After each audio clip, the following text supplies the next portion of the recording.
Hi, my name is Anneleen and welcome back to my channel. I am going to be reviewing Sour by Olivia Rodrigo. I will just be going over each song. There's only 11, so this should go pretty quickly. Brutal. Wow, what a way to start an album. Like, I love the gentle strings in the beginning. Of course, as you know, I play the violin, so I'm a sucker for these kinds of intros to songs. And then when she goes, I want to like messy or something like that, and it completely changes. It's so good. I don't particularly relate to all of the lyrics. I feel like I'm just a little bit too old, and I also don't think that I thought that when I was 17, but I'm sure that a lot of people younger than me, or even the same age as me, older than me, just a bunch of people can relate to this. I do relate to God is brutal out here. And the way that she sings it is really good. I feel like she has a lot of range, which you can definitely feel in this whole album, not just in this song, but in every song. I will talk about that later as well. Brutal, definitely a banging first song of an album. Although I don't think I will listen to it on its own a lot, I feel like it's a good song to start an album with and then keep listening, but I don't really see myself listening to it in my regular playlist. Or maybe I will, I'm not sure. We'll see. Then we have Traitor. Wow. So good. So good. I especially love the line, I guess you didn't cheat, but you're still a traitor. Like, I haven't really been in that situation where she's in. Like, I've never had a very, very crappy boyfriend who broke up with me and went straight to another girl. I mean, that didn't happen to me, but still, I listened to this and I felt it, you know? You can listen to it, and this is what happens in all of the songs, right? All of these songs are very specific yet general at the same time. This is something that Taylor Swift, of course, does as well. You can listen to any Taylor Swift song and there will be some, you know, elements to it that will be very specific. Like, it will mention a time or a place, it will mention a drink, it will mention an object that she had at the time, something like that. And this is something that I feel like Olivia definitely borrowed from and learned from, which is I love to see it. It is so good. This is that general yet specific kind of trope is so good. This is especially true for Deja Vu, I feel. I will talk about that later as well. Traitor is also completely different than Brutal, and it kind of shows what this album is going to be in terms of like tone or voice, I guess. Because, you know, when we first heard Driver's License, that is of course just kind of a ballad, isn't it? It's very slow, it is piano, there's not a lot of like heavy stuff going on until the bridge, which slaps. But it's very easy to listen to, it's very stripped back, I would say. And Traitor is the same in that regard. It's also just a very gentle song, which is the complete opposite of Brutal. So after we have this heavy hitting Brutal, we get this much more emotional and simplistic Traitor, which I think is a very good indicator of what happens throughout this album. And my favorite lyric is that little bit that keeps getting repeated. Ain't it funny? I don't even know what happens after, but it is so good. Like, the way that she sings it is great and just really memorable.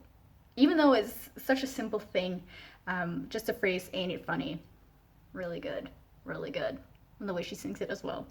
It then goes into Driver's License. You've all heard this, I am certain. You couldn't escape it. What I like about Driver's License is the middle eight, like the bridge. When she comes to the bridge, I feel like it is suddenly very clear what her emotions are. Like, before that, she's just been sad, you know? She's heartbroken, of course. But when we get to the bridge, there's also a lot more anger in there. I feel what I take away from it is that there's also some, not regret, but like not just anger at her ex-boyfriend, but also at herself. Like the way that she kind of screams things, because I still fucking love you, babe. It's like I feel like that anger is not only directed to her ex-boyfriend, but also to herself, which is just so good to hear. I mean, I wish she wasn't angry, but it is a human emotion that we all feel. And I love that she made something beautiful from it. One Step Forward and Three Steps Back has this beautiful interpolation of New Year's Day by Taylor Swift, which is my all-time favorite song of hers, and probably in general. It is a song that makes me feel so good, and so when I heard this for the first time, I was just like, this is Taylor Swift. And I'm actually very happy to hear like a sample or interpolation of one of her songs in a different song, because I don't think that's happened before. Not that I know of. And just knowing that she and Jack Antonoff, who produced New Year's Day, allowed Olivia to do that, makes me feel really good. And One Step Forward, Three Steps Back is, again, so good. I have no idea what time signature that beginning is, like the piano bit and the first verse. And when she goes into the chorus, it changes to just a simple 4/4, which I think is lovely. It is something that happens in New Year's Day as well. People could say like this, oh, this is lazy, this is just using someone else's idea. And I mean, yeah, she's just using the same instrumentals. She has changed it up a bit, but it's heavily inspired, I would say. But using that track, which is so not regular, is just something admirable in and of itself, I would say. And she makes it a completely different song. When I heard the intro, I was like, just glitter on the floor after the party. But when I sang it, it didn't fit. It like she made it something else by the way that she sang the melody. And with that, we go on to Deja Vu, which is, again, so good. When I was talking about how she mentions things that have happened to her that are very specific and you can interpret them in like a general way, this is what I'm talking about. Deja vu. Like when she talks about watching reruns of Glee and being annoying, singing in harmony, things like that. It is like, you can just picture it, can't you? It paints such a vivid picture. You can definitely just see them do that. And this song is so good because of that. As well, when further on in the lyrics, she is like, I bet you tell her you love her in between the chorus and the verse. Like, damn. Yeah, I could totally see that. And that is what I love so much about Deja Vu. Also, how she goes into that falsetto or head voice in the chorus. Like, we've heard so many different things from her. We've heard her sing in head voice, we've heard her sing just like with a very low tone. We've heard her sing like full-on belting. Like we've heard all of that, and it's really amazing. Like, she has such a soft voice, and yet with like Brutal and other songs that are coming up, her voice is so suitable for all of the music that she makes. Like, I don't think a lot of people could pull off singing Deja Vu as well as Brutal or Good For You. So that is very impressive to me. I feel like she has a very accessible voice, if that makes sense. She's not up there like belting and doing these crazy runs like Ariana Grande would do or like Beyonce would do. She is very easy to sing along with, but at the same time she's doing impressive stuff, which makes for amazing singability. Just like how I'm making so many comparisons to Taylor Swift, but just like how Taylor Swift songs are very easy to sing along to because she usually doesn't like go very up high. So I feel like other than the lyrics, this is another way of how Taylor Swift has inspired Olivia Rodrigo, and I think it's for the better. Like, she sounds so good. Olivia is doing a really good job with everything. The next song, which is, let me just check. Oh, it's Good For You. Good For You. Good For You is definitely my favorite single. It is, I think it might be my favorite on the album. She is not only saying angry words or singing angry words, she's actually singing angry. Like, at one point you can hear Good For You, like, ugh. You can hear her say that. And it's so good. She puts so much emotion in it. And even though that when the song gets like a little more rough, you can hear that her voice is a little bit thinner than than maybe like someone like Avril Lavigne or Hayley Williams from Paramore would sound like, which, you know, these have kind of similar sounds with the guitars and all of the rough stuff. But I feel like that again just increases the relatability, because if I sing with it, if I sing along to this, I do not sound like Avril Lavigne or like Hayley Williams or like any other rock woman. But the fact that she sings the way that she sings and pulls it off and really sounds awesome, it's just so good. I think Good For You is actually my favorite track on the album, just because she sounds so angry, and it is a completely different vibe than what we've heard just in the last decade, I feel, on mainstream radio. That intro with just the bass and then her coming in with "Good for you, I guess you moved on really easily." Ah, so good. She sings it so casually, which is the perfect vibe. And I love that she ends with it as well. Like, she has this song built so much, like, especially when she, like, the height of the song is like a damn sociopath. Like, I can't sing it, but that is definitely the height of the song. And then how she brings it back to "Good for you, I guess you're moving on really easily." Like, saying, like, I don't care. It's such a vibe. It's such a mood. Like, I can feel it. Enough for You is a song which kind of makes me feel like, oh, we've heard this before. Not necessarily like the sound, but like what she's saying. She's still kind of going on about her ex-boyfriend, which I get. Like, go for it, girl. If you want to make a whole album about one person, do it. But at this point, I always thought, like, okay, I feel like this song might be just a little bit too much of the same. But when I listen to it as like a separate song, apart from the album, it is so good. I feel like some of the lyrics are a little bit too on the nose or too direct, but the way that she sings, "You found someone more exciting the next minute you were gone," is so beautiful. It makes up for it. Again, as with Good For You, you can hear a lot of different emotions in her voice. Not with just Good For You, just with all of the songs that we've talked about, but you can hear, she starts off really sad, and then you can hear the anger. Like, for example, you can hear her grit her teeth in the second verse, which I think is just so good. And like the first time that she sings that line I sang earlier is really soft, and then like in the second chorus and the times that she sings it after that, it is a lot more full. It's like, "You found someone more exciting," but it still goes into that little falsetto head voice. Like, her singing and the way that she conveys emotion, again, is beautiful in this song. And I feel like I could say this with every song, and I might, but it's so good. The next song is Happier, and this song is a little bit forgettable to me.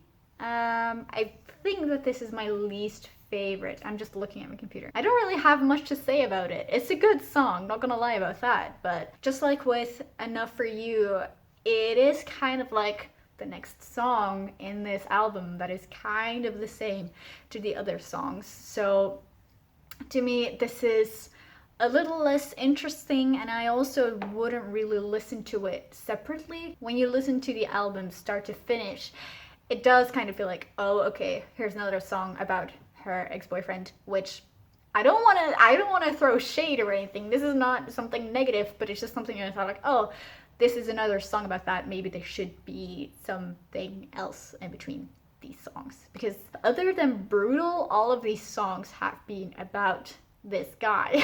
And like, I get it. Of course, she had a lot of inspiration from that happening to her, and I applaud her for it. Like, she took something terrible and she made it into art, and she did it really well.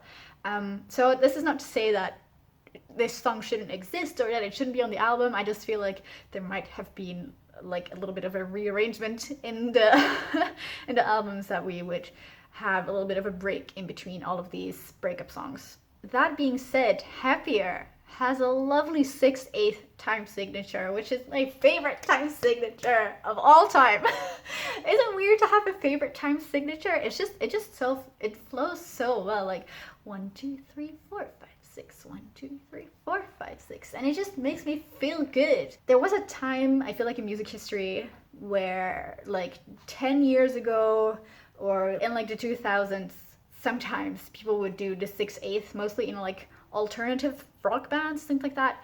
But it hasn't been in pop music or mainstream music for a while now. And I'm happy to hear that it might be coming back. Because we also have Lover, which is in 6/8. This might not be evidence that 6/8 is coming back, but I definitely am a fan. What I also really like about Happier is the way that it ends, because it doesn't really end how you would expect it to. Like, the ending is very open, the phrase isn't finished musically. It's like, na na na na na, and then it ends, and it is really good. I don't think a lot of people try to experiment in their music just as much as Olivia is doing here. And it's lovely to see, it's lovely to hear. And then we have Jealousy Jealousy, which has some very good lyrics, like some very stinging lyrics, I feel.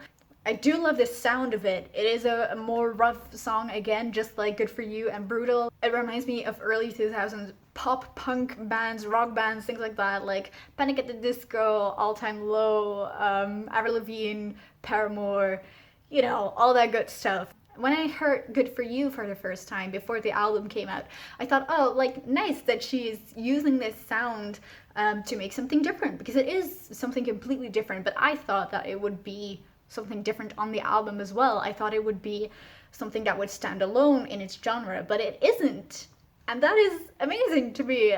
Jealousy Jealousy breaks the pattern of songs about that one guy, and I'm here for it. Favorite crime is like a shocker to me for some reason. I don't know why, but every time I listen to it, I'm like, damn, this is deep. I feel like this is deeper than any of the other songs on this album. I feel like this is like a hidden gem at the end of it. There is this one line at the beginning of the song which kind of shows some more maturity. Not to say that this is an immature album, but this album is it is written by a teenager, and that is, you can hear that, and that's what I love about it. But in this song, there is this one line at the end of the first verse. It goes, "Doe-eyed as you bury me, one heart broken, four hands bloody." And there's two ways that you could interpret this lyric. You could interpret it as two of the hands being from the ex-boyfriend, and then the other pair of hands would be the new girl's hands, right? Like, there's two of them and they both hurt her. But the way that I like to interpret it is four hands bloody, his hands, and then also her hands, Olivia's hands, the narrator's hands. Because when she says, like, all the things I did to make you mine, all the things you did, I hope I was your favorite crime, it kind of shows this maturity where she goes like, oh, I not did this to myself, but I played a part in this. I opened up to him, I made myself vulnerable, and this happened. She might even think, like, I should have known it beforehand. I'm analyzing Olivia's love life far too much. Like, I want to disclaim that not all of these songs will be 100% true. I want to state this because I feel like what happened to Taylor Swift is that everyone took her lyrics very literally. It was like, she sung that his foot was halfway out the door and that he literally said this line, whatever. And that is simply not true. Like, if you've ever written a song, you know that if you write from experience, you will embellish it with things. I think that is what happened to Sour as well. And that is why I feel comfortable talking about it, because I know that not everything is real life. This is still fiction in some way. This can simply be viewed as not Olivia going through this, but a character going through this. So that is the way that I like to interpret this album, a character. And maybe Olivia took a lot of experience from her own life, of course, which I think the best music comes from. But we have to remember that this is not her diary. This is not her diary. We're not examining her diary. We're examining her art. And When she sings like four hands bloody, I'd like to interpret it as his hands and her hands, her own hands, and that she might feel like she played a part in this, that she's guilty in some way. And maybe she wasn't, maybe she didn't feel that way, maybe the character doesn't feel that way. But I don't think that it is a very out there thing. I think that when people break up or when friendships fall apart, people start to think like, oh, but I may have played a minor role in this. And that shows maturity. And I love that lyric just for that, because it just gives a whole other dimension to this album, just that one lyric. And that is why Favorite Crime is just one of my favorites of the album, because it just shows this more mature side and just like a different side of the story. Like when she sings, oh, the things I did just so I could call you mine, feels like a confession to me. It feels like I may have gone too far. I may have just pinned all my hopes on you when I shouldn't have. It kind of feels like that to me. And I love the maturity. It is a song that could not be cut from this album at all. I don't think any of the songs could be, but this is essential. And then the final song, I Hope You're Okay. It made me cry. I didn't expect that at all. When I saw the title, I was like, oh, okay. And now she's going to sing that she hopes that this dude, which is again a mature thing, but I don't know. I wasn't excited for it when I read the title, but then when I heard it and I read the lyrics, I was like, oh damn. Yes, this is what a lot of people can relate to. And I love how she put it into words and the way that she sang it. I really have nothing bad to say about this song, because it comes straight from the heart. I think all of these songs came straight from the heart, but if any of these songs came straight from the heart, it is this one. I feel like we all know this person from a past where we were friends with them or we knew them better than we know them now, but we still carry with us the struggles that they had or the stories about the struggles. I think everyone sometimes kind of wonders like, oh, I've fallen out of touch with this person, but I wonder how they're doing and I hope that they're okay. And it was lovely to hear a song describing that and talking about that. That is a very good ending of an album, I would say. It again shows maturity, and I love that, because this album is called Sour, and damn, is this album sour? Yes, it is, but it doesn't have to be all sour, and I love that about it. So final verdict, I would give this album an 8.5 out of 10, only because I know that she will make an album that will top this. I am certain. Also, why is it so short? It's only 11 songs, it's only half an hour. Please make her next album a little bit longer.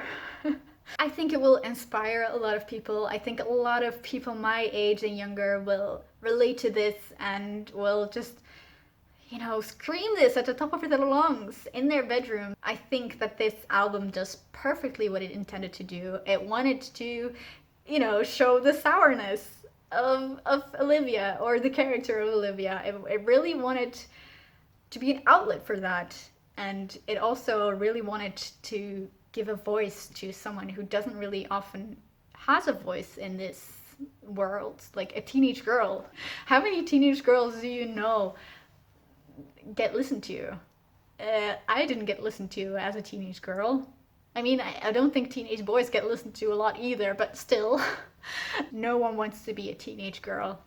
And when Taylor Swift stepped up and said, I am a teenage girl and I'm singing about teenage girl stuff, she meant so much to so many young people, and Olivia is doing that again, like more than a decade later. And I am so here for it, and I think that she's doing an incredible job. But I think that's where I'll wrap up this video. I feel like I've been talking for a while now. I can even feel my voice going away. Thank you so much for watching, and if you enjoyed this video, please give it a thumbs up so that I know that you did. I might make album reviews in the future, or song reviews, or things like that. Let me know what you think about Sour by Olivia Rodrigo. What did you like about it? What grade would you give it? Do you have a favorite song? Just let me know. I would be happy to chat about it. And if you have any other recommendations based on what I talked about today, like what kind of songs I would like, do let me know. I'm always here for some music recommendations. I especially love listening to full albums. So if you have a similar album or a similar vibe, let me know. I have finally figured out a uploading schedule. It's Wednesday. Wednesday is my uploading day. Yay! So I will see you next Wednesday. Bye!